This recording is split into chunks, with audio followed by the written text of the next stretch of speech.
Hello दोस्तों, कैसे हैं आप सब। आज की हमारी कहानी है बहू की बुराई। आजकल बहू हमसे पूछती ही कहाँ है जो हम उसे बताएं। हमारी दी हुई सलाह तो उसे बेकार ही लगती है। घर में सास ननद सब हैं, लेकिन मजाल है कि बहू हम में से किसी से कुछ पूछ तो ले। सास जानकी जी जन्मदिन में आए अपने रिश्तेदारों से बहू नीलम की बुराई करते हुए बोली।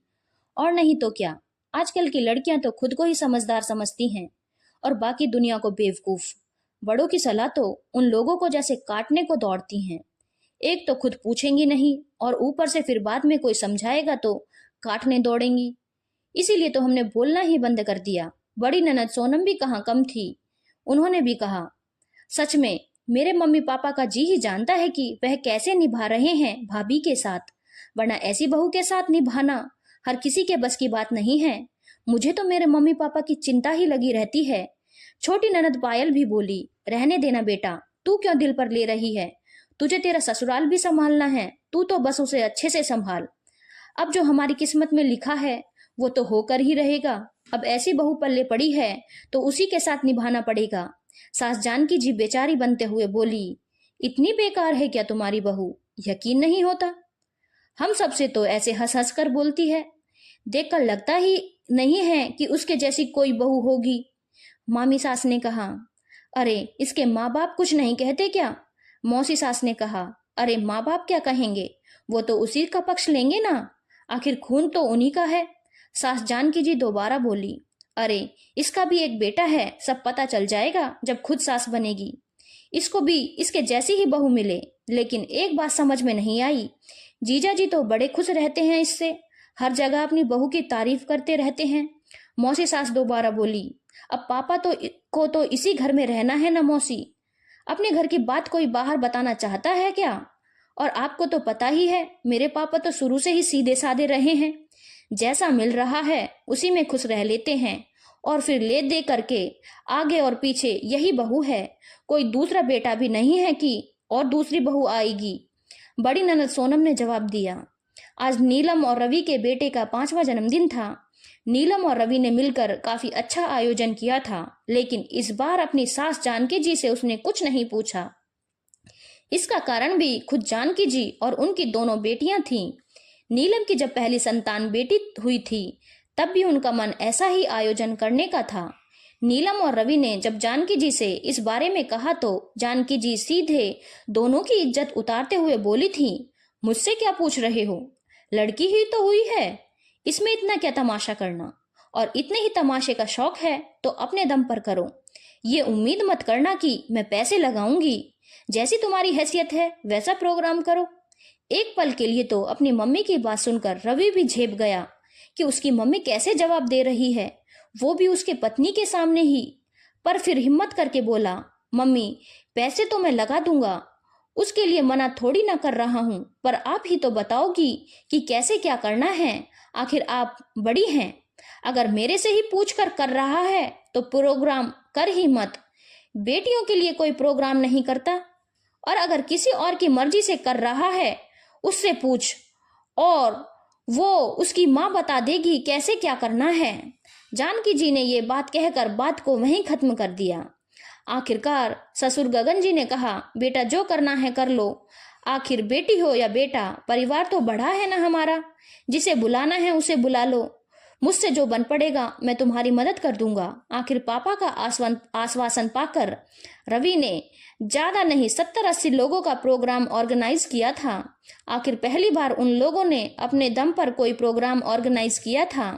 बार बार मम्मी से उम्मीद की, लेकिन मम्मी ने कोई मदद नहीं की और हर बार एक ही जवाब देती, मेरी तरफ क्या देख रहे हो, जब सब कुछ खुद ही करना है तो खुद ही संभालो। यहाँ तक कि दोनों बहनों ने भी रवि को परेशान करने में कोई कसर नहीं छोड़ी थी। नेग लेने के लिए तो दोनों आगे से आगे आ गईं, यहाँ तक कि उल्टा मांग मांग कर ले गईं, लेकिन मदद कुछ नहीं कराई। यहाँ तक कि जाने से पहले नीलम और रवि से लड़ भी पड़ी। जब मम्मी ने मना किया था तुम दोनों को प्रोग्राम करने से, तो फिर क्यों जबरदस्ती की तुम लोगों ने। यही इज्जत है तुम लोगों की नजर में मम्मी की।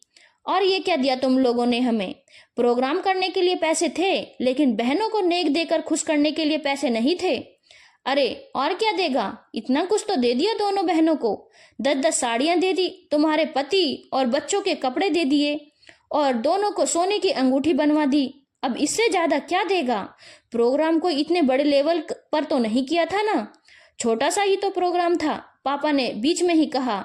हाँ, हमारी तो नाक कटा दी ना ससुराल में, ये इतना सा सामान लेकर दिखाएंगे हम उन्हें। ऊपर से न्योता भी सिर्फ हम लोगों को दिया, हमारी ननद जेठ जेठानी के परिवार तक को तो बुलाया नहीं। बेटा, अगर तारीफ नहीं कर सकती हो ना तो बीच में मीन मेक भी मत निकालो।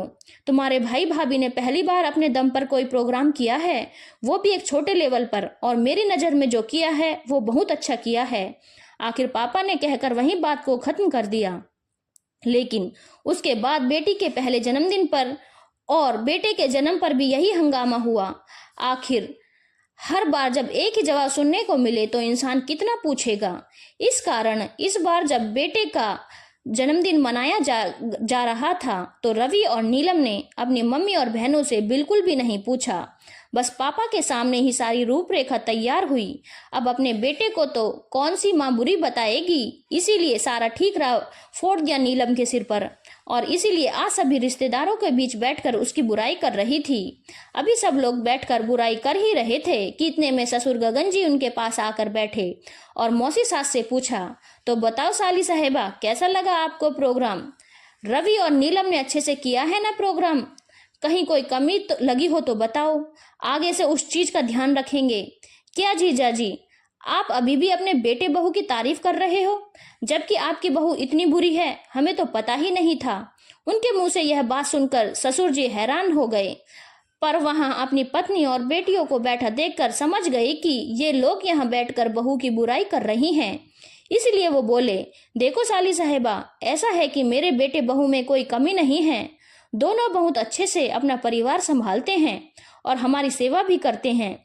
लेकिन कुछ लोगों को अगर सब कुछ मिलता है तो वो रास नहीं आता। अब आपकी बहन को ही देख लो, बच्चे आगे से आगे उससे पूछते हैं कि मम्मी क्या करना है, तो ये मुंह तोड़कर उनको जवाब देती है कि अपनी हैसियत के अनुसार करो, मुझसे क्या पूछते हो। अब तुम बात बात में बच्चों को इस तरह से बोलोगे तो बच्चे भी कब तक आपको पूछेंगे। इसीलिए इस बार उन लोगों ने पूछा ही नहीं, और मेरी नजर में ये बिल्कुल गलत नहीं है। अपनी इज्जत करवाना आपके हाथ में है। जब आप ही अपनी इज्जत घटा रहे हो तो दूसरों से आप क्या उम्मीद करोगे? कब तक वो झुकता रहेगा आपके सामने? आखिर एक दिन तो पलटकर जवाब दे ही देगा। आप लोग ही बताओ, इसमें गलती किसकी है? जी, ये तो गलत बात है। जब बेटे बहू आपसे पूछ रहे थे तो आप उन्हें समझा सकती थी कि कैसे क्या करना है, ना कि इस तरह से मुंह तोड़कर जवाब देती। जब आप खुद ही ऐसा कर रही हो तो बच्चे कब तक आपके सामने झुकते रहेंगे? मामी सास ने कहा। हाँ, बस मैं ही गलत हूँ, बाकी सब तो सही है। सास मुंह फुलाकर बोली, देख लिया तुमने इसका स्वभाव ही इसका दुश्मन है। बेटे बहू में कोई कमी नहीं है, आखिर ससुर जी ने कहा और अपने काम में लग गए। और सास और ननद इसी तरह मुंह फुलाए बैठी रही। सभी को समझ में आ गया कि गलती सास और ननद की है। वो लोग तो वहां से उठकर चले गए और जिन्हें सिर्फ मनोरंजन करना था वो उनके पास बैठकर बुराई पुराण का आनंद लेने लगी। पर ससुर जी और बेटे बहू ने कुछ नहीं कहा, जानते थे कि कुछ लोग कभी नहीं बदलना चाहते। धन्यवाद दोस्तों, अगर आपको कहानी अच्छी लगी हो तो चैनल को लाइक, शेयर और सब्सक्राइब करना ना भूलें।